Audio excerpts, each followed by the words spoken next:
Bom, nós estamos ao longo desse ano compartilhando os evangelhos de maneira corrida e começamos obviamente em Mateus. Já percorremos primeiro, segundo, terceiro e quarto capítulo e hoje nós vamos continuar falando sobre as bem-aventuranças. Nós vamos falar mais especificamente sobre os versículos 4 e 5 de Mateus capítulo 5. Mas domingo após domingo em que compartilharemos das bem-aventuranças, eu quero ler com você todas elas, para que elas fiquem guardadas mesmo no seu coração. E como diz o salmista, você não peque contra o Senhor por guardar a sua palavra em seu coração. Então Mateus capítulo 5, vou ler a partir do versículo número 3, que nos diz assim: Jesus disse: bem-aventurados os pobres em espírito, porque deles é o reino dos céus. Bem-aventurados os que choram, porque serão consolados. Bem-aventurados os mansos, porque herdarão a terra. Bem-aventurados os que têm fome e sede de justiça, porque serão saciados. Bem-aventurados os misericordiosos, porque alcançarão misericórdia. Bem-aventurados os limpos de coração, porque verão a Deus. Bem-aventurados os pacificadores, porque serão chamados filhos de Deus. Bem-aventurados os perseguidos por causa da justiça, porque deles é o reino dos céus.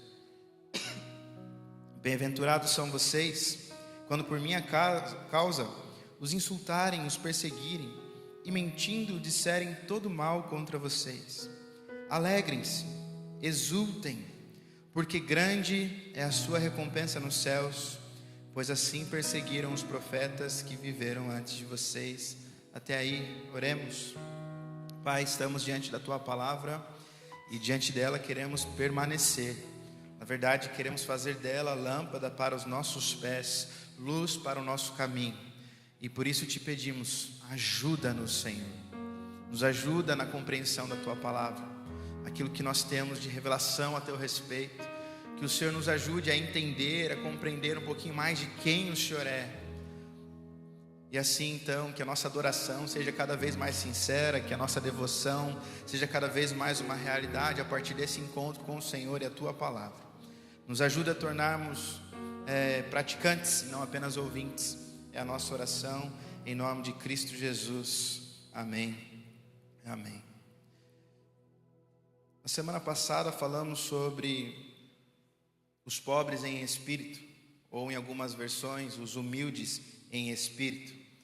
E aqui chegamos à conclusão de que nada tem a ver com as posses, com a riqueza, mas sim com um estado de vida, o estado do espírito, de alguém que é humilde, de alguém que se humilha diante do Senhor, de alguém que reconhece que sem o Senhor nada pode fazer. Essas são palavras do próprio apóstolo João, que diz isso: sem o Senhor nada podeis fazer. Então a humildade do Espírito, ela fala sobre esse estado do nosso espírito, da nossa vida.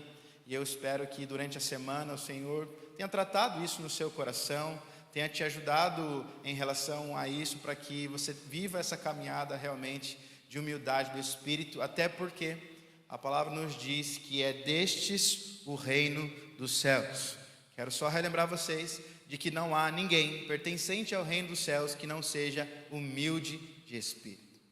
Hoje nós vamos seguir falando sobre as demais bem-aventuranças, duas delas: os que choram e os mansos. E o texto, nas duas situações, vai dizer que são felizes. E aí, se você quiser relembrar o porquê de felizes e bem-aventurados, é só acessar lá o nosso canal. No sermão passado eu falei mais sobre isso, mas brevemente relembrando, as bem-aventuranças, elas falam também de um estado de alguém que é mais que feliz, porque encontrou o Senhor e nele a suficiência. Esse texto, ele grita aos nossos corações a suficiência de Cristo, assim como também gritou aos corações daqueles que ouviram, e para eles fazendo muito mais sentido, porque esse tipo de linguagem das bem-aventuranças já era uma realidade no contexto judaico. Bom, Mateus capítulo 5, versículo 4 nos diz então: Bem-aventurados os que choram, porque serão consolados. A meu ver, assim, à primeira vista, é uma afirmação tanto quanto estranha. Felizes os que choram, bem-aventurados os que choram, abençoados os que choram. Em tempos em que tudo o que as pessoas fazem, ou grande parte dos seus esforços, tem a ver com a busca, a felicidade, praticamente a qualquer custo, soa mais estranho ainda dizer: você é feliz se você chora. Em tempos em que as coisas já são ruins o bastante para que a gente gaste mais tempo ainda chorando. As recomendações são: vai fazer uma coisa que você gosta, vai dar um passeio, vai comprar alguma coisa, assistir um filme, mas evite chorar, evite as suas tristezas, evite se encontrar com esse estado que produz em você o choro. Ainda mais para os homens, né? Acho que tem uma cultura ainda mais forte de imposição de que até mesmo o homem não chora. Mas a palavra de Deus, ela está defendendo homens como eu e você, Lucas, que são chorões, né? Mas não está falando de um choro de alguém que assiste dorama, né? Mas de um choro que, olha, explanei, né? Deixa quieto. Não fala desse tipo de choro, mas de um choro que vem lá de dentro do seu coração, lá do espírito mesmo. Afinal de contas, nós estamos falando aqui de questões espirituais. Nós vamos entender um pouquinho melhor isso na medida que nós formos lendo o texto, outros textos que nos amparam também o entendimento do Sermão do Monte. O Sermão da Montanha, o Sermão do Monte, ele não está descrito só em Mateus, mas também lá em Lucas. E eu quero ler com vocês Lucas capítulo 6, porque ele vai trazer de maneira ainda mais intensa essa questão do choro. Então abra sua Bíblia em Lucas capítulo 6, nós vamos ler os versículos 21 e depois o versículo 25, partes dos textos. E o texto vai dizer assim: bem-aventurados são vocês que agora têm fome, porque serão saciados. Agora a segunda parte: bem-aventurados são vocês que agora choram, porque vocês hão de rir. E o versículo 25 diz ainda: ai de vocês que agora estão rindo, porque vocês vão lamentar e chorar. Diante dessas afirmações, uma coisa é: o choro é inevitável. A gente só precisa escolher que momento que a gente quer chorar na vida. Eu sempre digo que as conversas difíceis também são inevitáveis. E a gente precisa buscar entender qual a dificuldade da conversa que a gente quer ter. Às vezes vai ser uma conversa difícil aqui agora, mas se você deixar para daqui 1, 2 semanas, vai ser mais difícil ainda. O texto está falando do choro, sobre como é bem-aventurado aquele que chora agora, porque um dia vai rir. Mas aquele que ri agora, um dia vai se encontrar em lamento e choro. Então, precisamos entender um pouquinho melhor essa questão do choro de maneira bíblica, para que o Senhor produza isso em nós. Afinal de contas, as recomendações aqui do Sermão do Monte, elas são questões espirituais. É importante dizer isso. O homem natural, como diz lá em 1 Coríntios, ele não é capaz de alcançar essas coisas. Por isso não está falando desse choro nosso, da tristeza, de assistir alguma coisa que te emociona, de ver alguém que você faz tempo que não via e fica feliz em ver aquela pessoa e escorre uma lágrima. Não, o texto está falando de um choro que é produzido por uma vida de alguém que é guiado pelo Espírito. Então existe uma diferença entre choro que a gente está acostumado a ver e presenciar, do que esse choro que o texto está nos dizendo aqui. Da mesma maneira, então, que a pobreza de espírito não tem ligação com os recursos financeiros, aqui também nós estamos falando de uma questão espiritual, de uma qualidade espiritual. A gente pode dizer então que são bem-aventurados ou felizes aqueles que choram e aqueles que lamentam em seu espírito. Eu não quero aqui adicionar palavras ao texto, mas sim trazer para vocês uma ideia que nos faça compreender um pouquinho melhor o que esse texto ele está querendo realmente dizer ao nosso coração. Eu não sei se vocês pensam assim como eu, mas esse assunto do choro é pouco popular entre as igrejas. Ninguém prepara um sermão pensando em vou falar sobre o povo ter que chorar, né? Ainda mais nos dias que nós vivemos, de muitos sermões que tem a ver com prosperidade, com você vencer na vida, com você evitar justamente o choro, porque Deus vai te suprir naquilo que você precisa e tudo mais. É muito difícil você encontrar com uma palavra que fale sobre a sua necessidade de chorar. E essa é a bênção de, como eu estou dizendo para vocês já há algumas semanas, não escolher o texto, mas pregá-lo de maneira corrida, porque nós vamos abordando temas que talvez por livre e espontânea vontade eu não escolheria. Mas é o Senhor falando ainda assim ao nosso coração, e então há algo de importante para nós entendermos aqui. Quando foi que você ouviu uma pregação, ou leu algum devocional, ou algo do tipo, que te falasse sobre a importância ou até mesmo a necessidade do choro? Pensa aí. Talvez isso nunca tenha acontecido. Eu sei que o Evangelho nos consola. Eu sei que o Evangelho também nos faz bem-sucedidos. Salmo capítulo 1 fala sobre isso. Mas uma pregação que sempre me leva para um lugar melhor, o que não é de todo errado, ela é perigosa. Uma pregação que sempre me leva para um lugar de vitória, de prosperidade, de triunfo, ela se torna muito perigosa. E ainda que não se pregue essas coisas, nós temos visto esse movimento de igrejas se tornarem lugares de felicidade. É quase como se a sua experiência dentro da igreja, ela tem que ser pensada para você ter uma medida certa de felicidade. Você tem que chegar, tem que ter um cafezinho, tem que ter alguém com uma plaquinha, tem que ter alguém acenando para você, tem que ter alguém te abraçando. Aqui no culto tem que ter um som legal para você ouvir todas as coisas, tem que ter alguém que vai vir orar por você, alguém que vai te acolher. Nós, se nos deixarmos levar, nos levar pelos moldes, pelos padrões daquilo que nós temos visto nesse tempo, nós acabamos levando inclusive para a igreja essa necessidade de fazer com que tudo seja muito bom, feliz, pertencimento, riso, querendo deixar tudo o mais leve possível, mostrar que nós somos sempre alegres, que vale a pena ser igreja conosco. Essa é uma porta de entrada até que fácil, mas aí as pessoas se deparam com um caminho estreito e difícil. Vem de repente que nem sempre tem um riso, que nem sempre tem alegria. E vocês podem afirmar isso. Vocês vêm todos os dias para a igreja, todos os domingos para a igreja sorrindo e felizes? Eu tenho certeza que tem dias que vocês se levantam e falam assim: eu não quero nem ir, não quero nem estar lá, porque a vida não é só sobre ser feliz. Se fosse assim, os outros sentimentos não estariam aí. A questão é organizarmos muito bem todas essas coisas dentro do nosso coração.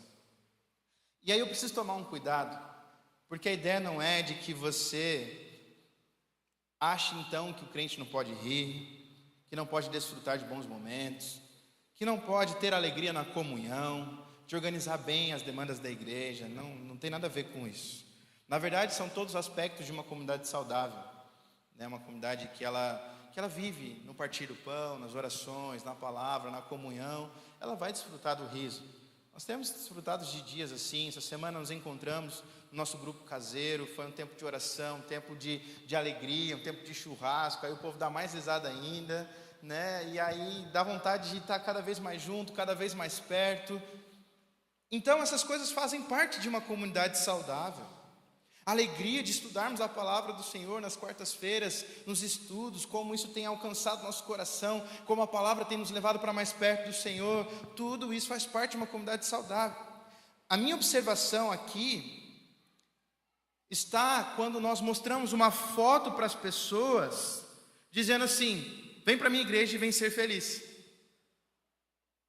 Esse é o meu ponto. É quando nós fazemos dessa realidade saudável da comunidade o nosso marketing, a nossa propaganda. Dentro da igreja, vem ser feliz.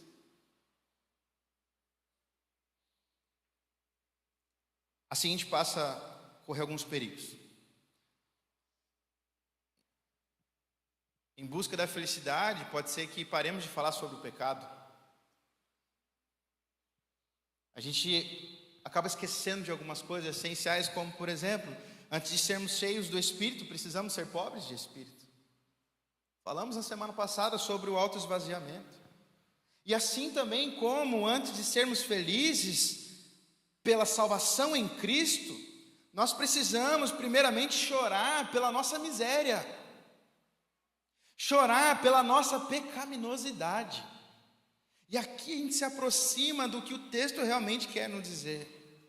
A porta do reino, ela nunca foi, a porta de entrada para o reino nunca foi um ambiente de riso, mas um ambiente de arrependimento. E até onde eu sei, e aqui eu não quero falar só sobre a experiência, mas sobre o que o próprio texto bíblico nos diz, que a tristeza, segundo Deus, produz arrependimento. Até onde eu sei, o arrependimento não é um ambiente de riso. O lugar do arrependimento é um lugar de lágrimas, é um lugar de lamento, é um lugar de reconhecimento da nossa pecaminosidade, da depravação total, da nossa degeneração. A porta de entrada do reino não é um cartaz dizendo venha ser feliz, mas é um convite ao choro e o lamento. É um convite às lágrimas sendo derramadas, para que aí então venha a alegria da salvação. Meus irmãos, muitas pessoas não se alegram pela salvação em Cristo Jesus, porque ainda não derramaram as lágrimas que precisam em função do seu pecado. A igreja se torna um clube, se torna um lugar bom de conviver, você tem amigos, você tem queridos, você revê pessoas, e é tudo legal, e em algum momento que ela te fere, pronto, acaba tudo. Perde a alegria de ser igreja, mas é porque talvez nunca tenha chorado para desfrutar da alegria verdadeira da salvação em Cristo. Então, pare de evitar o inevitável. A gente corre o risco de encher dessa maneira as nossas igrejas de pessoas carentes de entretenimento. Mais uma vez, fazendo de tudo para tentar com que elas evitem o choro. Pessoas que não passam pela experiência de se perceberem miseráveis, pobres, cegas e nus, elas não entendem plenamente a alegria da salvação em Cristo. Essa é a denúncia do próprio Senhor Jesus a uma das igrejas, das 7 igrejas, das 7 cartas do Apocalipse. Vocês acham que são felizes, que vocês têm tudo, que vocês podem tudo, mas na verdade vocês são miseráveis, pobres, cegos e nus.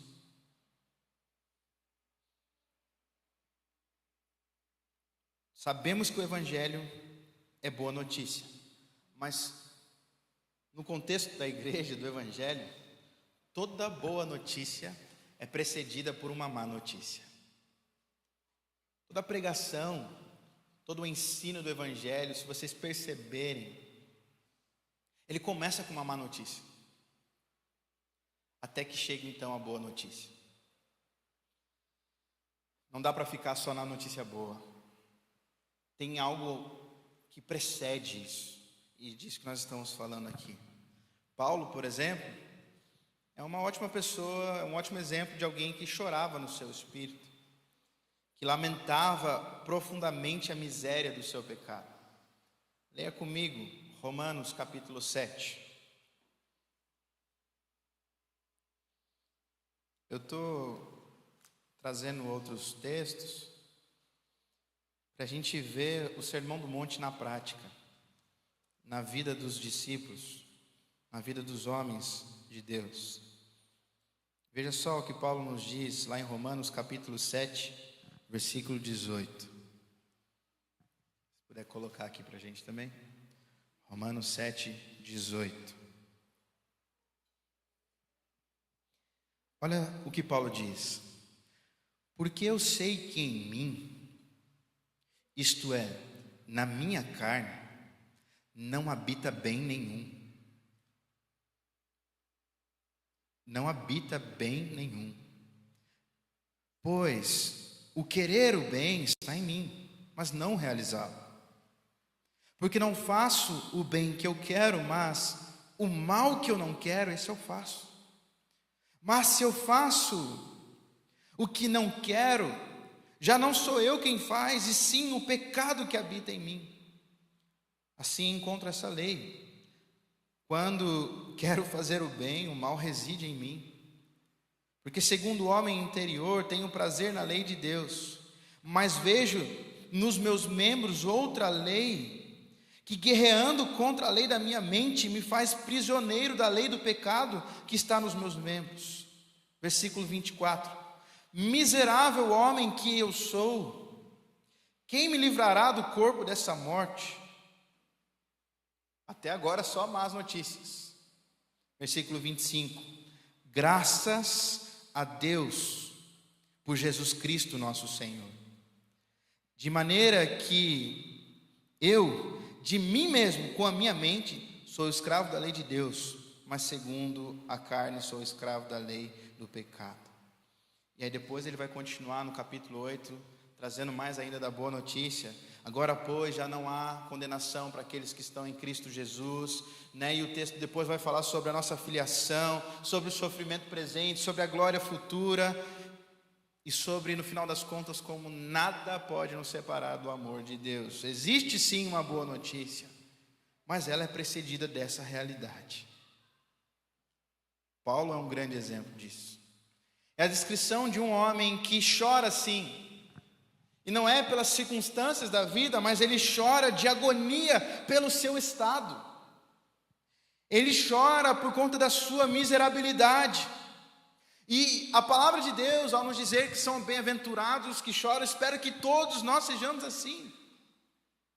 Você, assim como eu, nós precisamos saber o que é nos sentir desesperançados conosco mesmo. É você olhar para você e falar assim: não tem esperança, não tem jeito em mim. É o que Paulo está dizendo, aquele conflito. Eu quero o bem, mas eu não consigo fazer o bem, porque no meu coração, na minha mente, eu sei que eu tenho que fazer o bem, mas nos meus membros, mas no meu corpo habita o pecado, a lei da morte e do pecado. Meus irmãos, nós que estamos em Cristo, nós precisamos reconhecer nesse texto, nos perceber nesse texto. Essa luta constante dos nossos dias, de Senhor, me livra disso, mas, e eu quero, mas eu não consigo. Essa luta constante da carne e espírito, ela precisa produzir em nós um choro, um lamento, de agonia pelo nosso estado. Até perdermos as esperanças, a nossa própria esperança de nós mesmos. Até nós entendermos que a gente não dá conta, que não tem nada que a gente pode fazer. Até nós entendermos que se nós lutarmos pelo nosso pecado simplesmente pelas convicções que temos, isso é certo ou errado, isso é moralismo, não é cristianismo. Moralismo, ele fala, isso é certo, isso é errado, isso é moral, isso é ético, isso não é moral, isso não é ético. Então faça o que é moral, faça o que é ético. Agora o cristianismo, ele fala sobre isso aqui é bom, mas você não consegue. Isso aqui é perfeito, mas você não dá conta. Aí é como Paulo diz: mas graças a Deus pelo nosso Senhor Jesus, que foi obediente até a morte de cruz. O Evangelho não é, e eu tenho dito isso para vocês, só sobre o Cristo que morreu por nós, mas é muito também sobre o Cristo que viveu perfeitamente por nós, quando nós não dávamos conta. Eu quero gerar no seu coração uma desesperança hoje, ou até um desespero, porque nós, ao contemplarmos a santidade de Deus, e em seguida a vida que Ele espera que vivamos, a gente precisa perceber a total incapacidade e necessidade de Cristo, incapacidade nossa e necessidade de Cristo. A gente precisa se ver forçado a chorar pelos nossos pecados, pelas coisas malignas que praticamos. Paulo descobriu os conflitos nos seus próprios membros.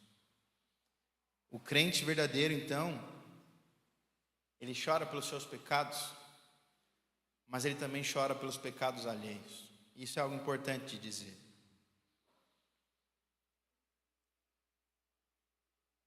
É aquele que chora preocupado com o que está acontecendo na sociedade. É aquele que chora de desespero quando lê os jornais e se espanta com as notícias. Na verdade, não se espanta com as notícias, mas com a pecaminosidade que o ser humano se encontra. Não tem que ser a notícia ruim que nos espanta, mas sim o que há por detrás de toda essa maldade, que é o pecado, que as pessoas estão entregues e devotas. E sabe o que mais me pega? É que Jesus, ele contemplou todas essas coisas horrendas quando esteve entre nós. Contemplou todas essas coisas que invadiram a nossa vida e introduziram a morte em nós e colocaram no nosso caminho o choro. Eu imagino que tenha sido talvez, esse o sentimento dele diante do túmulo de Lázaro, ou diante da cidade de Jerusalém, quando ele para contemplar e olha aquela pecaminosidade toda. Esse desespero precisa invadir o nosso coração nessa manhã, porque na medida que isso acontece, o texto nos diz que somos consolados. Na medida em que isso acontece, o texto nos diz que nós somos bem-aventurados, somos felizes. Então, se você é alguém que vive em busca da felicidade, e está tudo bem fazer isso, seja então ela nos termos bíblicos, seja ela então nos parâmetros de Deus, que diz que é feliz aquele que chora, e agora vocês entenderam, chora pelo seu pecado, chora pela sua miséria, chora por saber que não dá conta, que não consegue, e que é carente do Senhor Jesus, porque na medida que você chora, há uma bênção sobre a sua vida, que é o consolo do Senhor. É desesperança em nós, para que a esperança que existia em nós, agora ela encontre Cristo. A esperança que nós temos não é em nós mesmos, mas é no Cristo, que viveu perfeitamente por nós, que viveu perfeitamente por nós. Então, meus irmãos, é bem certo que não há ninguém aqui que seja bom o suficiente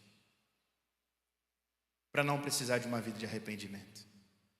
Não há ninguém aqui que já tenha alcançado um estado de santidade bom o suficiente para que hoje, amanhã e no dia que vem depois de amanhã, mais uma vez se encontre numa vida de arrependimento.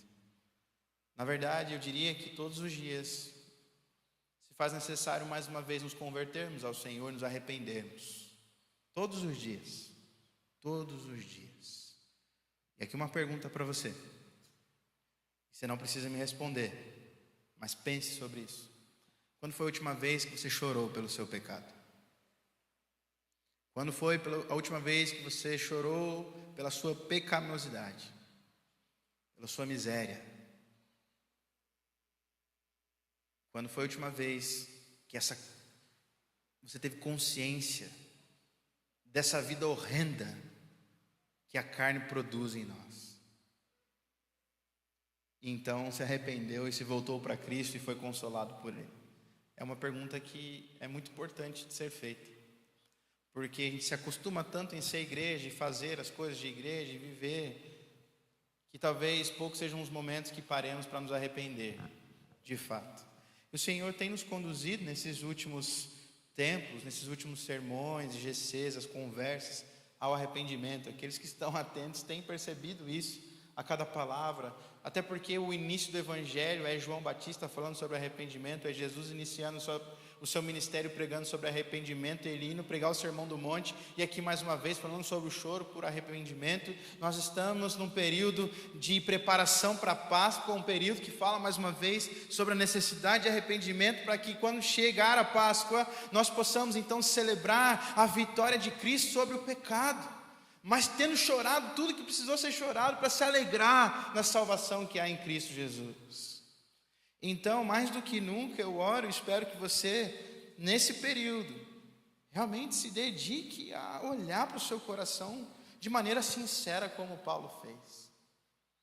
Você seja capaz de olhar para alguém, para um irmão, para alguém, sabe?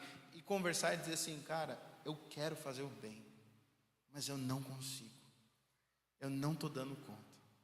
Eu preciso de ajuda. Eu tenho certeza que na medida que você faz isso, você encontra no Senhor consolo. Uma outra coisa que nos faz felizes, agora o versículo 5, é o fato de que são felizes os mansos. Há uma promessa também para eles. Eles herdarão a terra. Eu estou usando um comentário, um estudo, do Martin Lloyd Jones para me aprofundar um pouquinho mais a respeito das bem-aventuranças, entre outros comentários bíblicos. Inclusive eu quero trazer aqui para vocês, até para recomendar algumas leituras. Acho que é interessante, à medida que a gente está estudando os evangelhos, vocês, e não somente eu, terem acesso a esse tipo de coisa.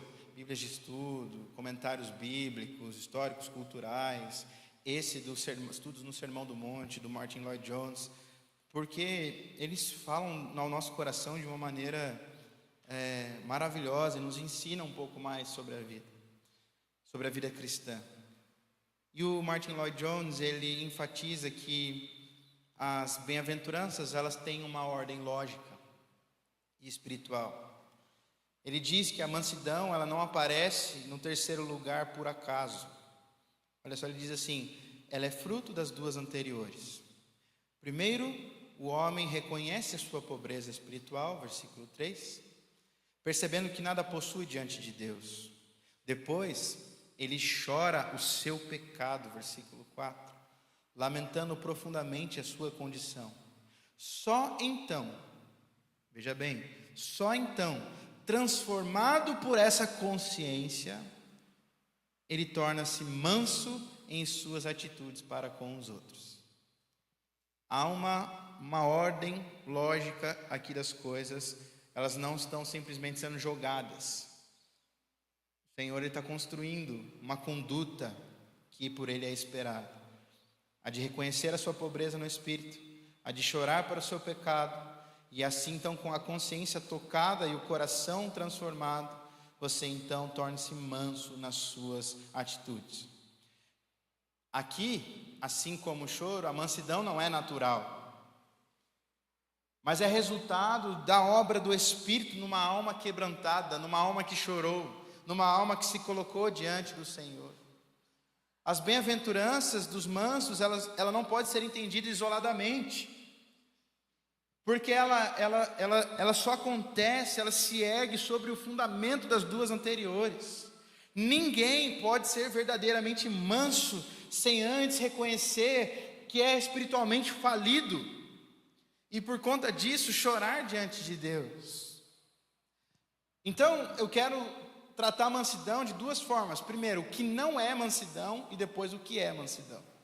Isso é muito importante para nós aqui hoje. O que não é mansidão? Muitos confundem a mansidão, o fato de ser manso aqui das bem-aventuranças, com fraqueza do seu caráter. Aquele tímido que nunca toma posição, sabe? O cara é manso, está numa briga, ele não fala nada, ele é manso. Está passando por uma dificuldade, o cara não se revolta, não se ira, é manso. Não, o texto não está falando sobre esse tipo de postura. O texto também não fala sobre apatia de alguém que se conforma com tudo porque não quer se envolver. Tem gente que é simplesmente assim, está vendo aqui duas pessoas brigando e não quer se envolver, aí eles que se resolvam. Não, esse cara é manso, nossa, ele não se envolve em brigas, não se envolve em problemas, não se envolve em questões. O texto também não fala sobre isso. E também não fala sobre uma personalidade paz e amor, leve e suave. Porque senão nós teríamos muitos mansos aqui, naturalmente. O texto não está falando de coisas naturais, mas sim de uma obra do Espírito no nosso coração. Então, alguém calminho ou tranquilo, não necessariamente é manso nos termos bíblicos. Ele é calmo, sereno, tranquilo, mas não necessariamente manso. O Lloyd Jones, ele rejeita justamente todas essas coisas. Ele diz que a mansidão bíblica é algo espiritual e não temperamental. Não depende da personalidade, mas depende da transformação que é operada pela graça. Nós estamos falando aqui de coisas espirituais, até porque se fosse eu falar sobre temperamento e psicologia, nós temos vários aqui hoje para poder falar sobre isso, né? né? Hoje está complicado. Falar sobre mansidão, cadê? Eu quero falar para vocês o que é mansidão, então, agora nos termos bíblicos. Mansidão pode ser definida, então, como uma atitude diante de Deus, de reconhecer que você não tem direitos diante dele, e de alguém que se submete à vontade de Deus, ainda que em contradição com os seus desejos. O Lloyd Jones também diz que a mansidão, ela é uma atitude diante dos homens. O manso, ele não é orgulhoso, ele não se coloca no centro das atenções, ele não reage com violência quando ataca, nem guarda ressentimento, mas não porque ele naturalmente é assim, mas porque o Espírito o conduz a ser assim. Isso fala inclusive sobre aquele que é mais bravinho, mais raivoso, sobre como, quando há uma vida conduzida pelo Espírito, ele precisa deixar o orgulho de lado, ele precisa parar de reagir com violência, com agressão, com agressividade, e parar de guardar ressentimento, porque a mansidão, ela fala sobre algo que Deus produziu em nós, que nós por nós mesmos não seríamos capazes de fazer. O homem manso, ele não se preocupa em se defender. O homem manso, ele não se preocupa em se justificar, porque ele sabe que ele é ruim, que ele nada merece. E ele não se surpreende por ser criticado, mal interpretado ou desprezado. Pelo contrário, ele fala: eu sou tudo isso mesmo. Ainda bem que Cristo é sobre a minha vida. E aqui nós temos talvez um dos comportamentos mais complexos da bem-aventurança, que bate de frente mesmo com quem nós somos. Meus irmãos, que maturidade é essa de, ao ser mal interpretado, ao ser criticado, ao ser desprezado, não se defender, não se justificar, mas reconhecer que é isso mesmo. Sou pecador, sou falho, miserável, pobre, cego e nu, e talvez eu tenha errado em algo que eu não tenha percebido, e que não devo nada para ninguém a não ser para o Senhor, a minha vida.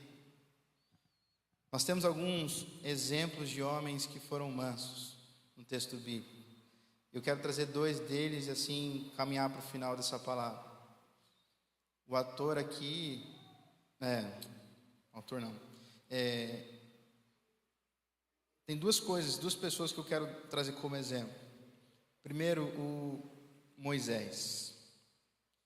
Em Números capítulo 12, versículo 3, ele é chamado de o homem mais manso da terra, mais brando. Mas esse homem manso, ele enfrentou o faraó. Um homem manso enfrentou o faraó. O homem manso conduziu Israel com firmeza. Isso mostra então que a mansidão, ela não é ausência de convicção, de coragem, mas sim um estado de dependência de Deus e da sua autoridade. Esse é um exemplo do Antigo Testamento. No Novo Testamento nós temos o modelo supremo, assim por dizer, que é o próprio Cristo. Cristo, lá em Mateus capítulo 11, nos versículos finais, ele vai se apresentar como aquele que é manso e aí, gente? Manso e humilde. O texto lá diz: venham a mim. Sim, essa é a parte final, o versículo 28. Ele diz: venham a mim vocês que estão cansados, sobrecarregados, e eu os aliviarei. Tomem, aí sim, versículo 29, sobre vocês o meu jugo, aprendam de mim, porque eu sou manso e humilde de coração, e aí sim vocês acharão descanso para a sua alma. Isso aqui é maravilhoso, porque é justamente o que nós queremos quando nós somos confrontados. A gente quer fazer cessar o confronto para encontrar descanso. Quando nós somos criticados, nós queremos fazer se calar as críticas para encontrar descanso para a nossa alma. Quando nós somos mal interpretados, nós queremos nos explicar para encontrar descanso para a nossa alma. Mas o que o Senhor Jesus está dizendo assim, olha, não depende de vocês. Dependem dessa atitude que vocês têm de vir até mim e tomar sobre vocês o jugo e aprender dele, porque ele sim é manso e humilde. Aquele que é manso e humilde, mas age também com firmeza quando precisa, expulsa os mercadores do templo com um santo zelo. Mas quando esteve diante de Pilatos, cumprindo aquilo que Deus tinha para ele, ficou lá como ovelha muda levada ao matadouro. Jesus poderia abrir a boca, poderia erguer a sua voz, poderia com um estalar de dedos resolver todas as questões, mas ele é manso e humilde e nos deu o maior dos exemplos de que nós não precisamos nos justificar, porque quem faz isso é Deus. Para o Martin Lloyd Jones, a mansidão de Cristo é a chave. Ele diz assim: é a combinação perfeita de humildade diante de Deus e força, mas uma força que é guiada pelo Espírito e pelo amor. Tem uma promessa para esses que são mansos: herdarão a terra. Isso é um eco do Salmo 37, que também diz: os mansos herdarão a terra. O Senhor que está recitando isso. E no contexto do Salmo, herdar a terra significa viver em paz e segurança. Significa confiar no Deus do cuidado, no justo, que no tempo certo frustrará o ímpio. Nos Salmos nós vemos muito dessa linguagem. O justo no momento certo prosperando e o ímpio sendo frustrado. Assim então essa promessa que é feita aos mansos, ela possui então dois aspectos. Primeiro, o aspecto do presente. O manso, no tempo presente, já desfruta de descanso e contentamento, porque ele não vive ansioso tendo que garantir os seus direitos, tendo que garantir as suas questões. Então a mansidão e a sua promessa de bem-aventurança, de felicidade já é para o tempo presente. Os que são mansos encontram no Senhor descanso, encontram no Senhor contentamento, porque não vivem ansiosos de garantir o seu direito. Momento presente. Mas é uma promessa também para o futuro, que aponta para a consumação, quando os mansos vão possuir a nova terra, Apocalipse capítulo 21, e aí nos primeiros versículos. Meus irmãos, o mundo exalta os poderosos, exalta os dominadores, os autossuficientes, mas Cristo nos assegura que é o manso, que é aquele que confia no Pai, que verdadeiramente herdará a terra. A gente escuta muito disso, sobre possuir, sobre ter. A gente fala muito sobre isso. Essa semana o assunto foi: Neymar começou um vlog. Nossa, o tanto de dinheiro que ele tem, cara, apresentou a casa dele, meu Deus do céu. O cara acorda e faz massagem. Aí a gente comentou, né? Os filhos, os netos têm dinheiro. E nos nossos olhos naturais, esse cara herdou a terra, conquistou. O problema do cara hoje, se ele vai no avião ou no helicóptero dele, entendeu? Se ele vai pegar a Mercedes de 3 milhões ou se alguém vai chamar um motorista. Nos olhos naturais é tipo, esse cara conquistou, herdou a terra. Mas o texto está nos dizendo, e aqui nada contra o Neymar, tá? Mas o texto, bom. O texto está nos dizendo de que enquanto o mundo exalta os poderosos, os dominadores, os autossuficientes, os que têm muito recurso, aqueles que alcançaram glória, aqueles que alcançaram recursos financeiros, o texto está dizendo assim: herdeiros da terra, na verdade são aqueles que são mansos, que confiam em Cristo, que confiam no Pai. No momento certo possuirão a terra. Então, algumas coisas para nós refletirmos hoje. Como que nós reagimos quando somos criticados? O manso não vive defendendo a sua reputação, ele entrega a sua reputação a Deus. Como lidamos com as injustiças? O manso entrega a sua causa ao Senhor em vez de buscar vingança. Você tem confiado na provisão de Deus? Porque a mansidão nasce do descanso no Senhor, em vez dessa luta constante nossa pelo bem-estar e pela autopreservação. A vida comunitária, de maneira saudável, ela só floresce na medida em que nós cultivamos mansidão, na medida que nós evitamos as disputas, na medida em que nós cultivamos unidade. Talvez a mansidão seja uma das marcas mais belas e ao mesmo tempo uma das marcas mais difíceis do caráter cristão.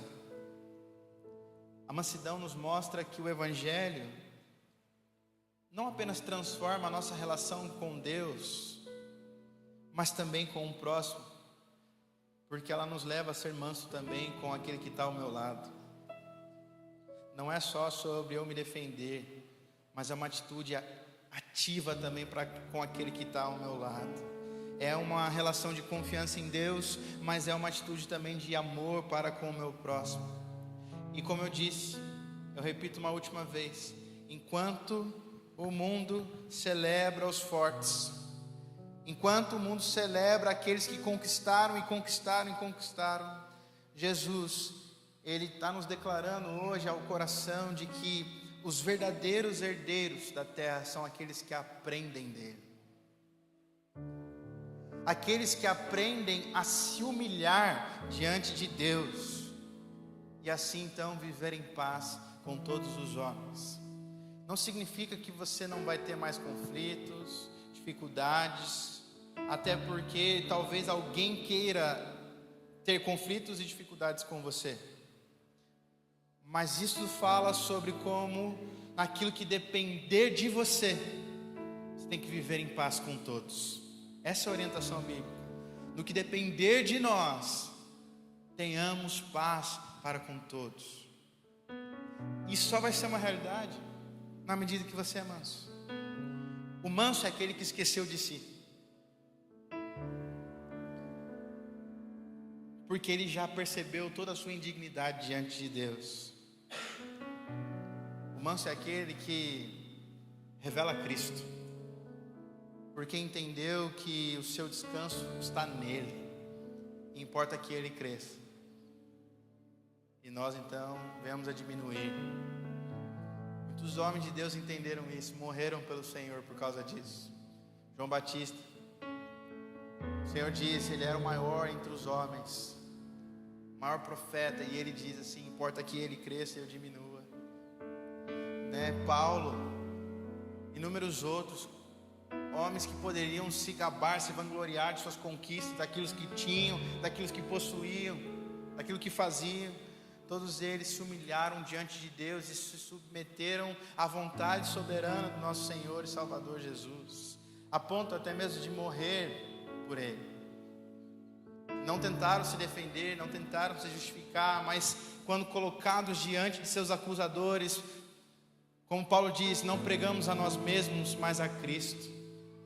Nós lemos Atos capítulo 7, Estevão diante dos seus acusadores, ali sendo acusado de muitos crimes para o seu tempo, e ele não faz outra coisa a não ser pregar o Cristo, e ele morre. O final da história dele não é a história de alguém que alcançou prosperidade, que herdou a terra no tempo presente, mas alguém que morre pelo Senhor. E quando ele está prestes a morrer, ele ergue os seus olhos e o texto diz que ele vê a glória do Pai. E semelhante a Cristo, ele também olha para aqueles que estavam ali: Senhor, não lhes impute este pecado, porque ele estava vivendo o Evangelho naquilo que dependia dele. Ele queria ter paz com todos, até mesmo com os seus acusadores. É alguém que encontrou mansidão, é alguém que encontrou humildade de espírito, alguém que se humilha e, se necessário for, morre por isso. Então, meus irmãos, são dois convites muito fortes para nós hoje.